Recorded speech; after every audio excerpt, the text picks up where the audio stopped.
Hi everyone, welcome to computer keyboard typing tutorial day 8. మీరు ఈ వీడియోని మొదటిసారి చూస్తున్నట్లయితే ప్రీవియస్ వీడియోస్ చూసిన తర్వాత ఈ వీడియో చూసినట్లయితే మీకు ఈజీగా అర్థమవుతుంది. ఈరోజు మనం చేయాల్సిన ఎక్సర్సైజ్ వచ్చేసి హోమ్ రోని యూజ్ చేసి HAS space GAS HAD GLAD LAKH FLG FLAG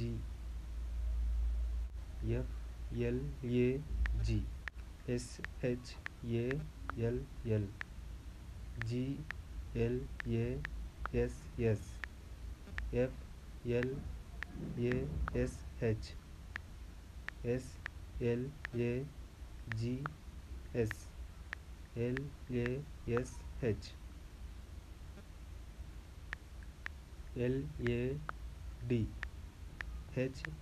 FLAG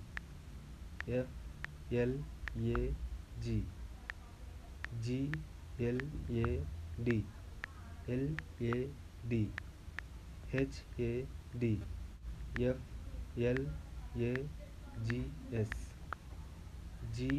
GLAD DAD HAS FLASK. ఈ విధంగా ఎప్పుడైతే మీకు స్పెల్లింగ్ మిస్టేక్ లేకుండా వస్తుందో అంతవరకు ఈ ఎక్సర్సైజ్ని ప్రాక్టీస్ చేయండి. ఓకే అండి, మీకు ఈ వీడియో కనుక నచ్చినట్లయితే లైక్ చేయండి. మరిన్ని ఇలాంటి వీడియోస్ కోసం తెలుగు స్టడీస్ ఛానల్ని సబ్స్క్రైబ్ చేయండి. Thanks for watching.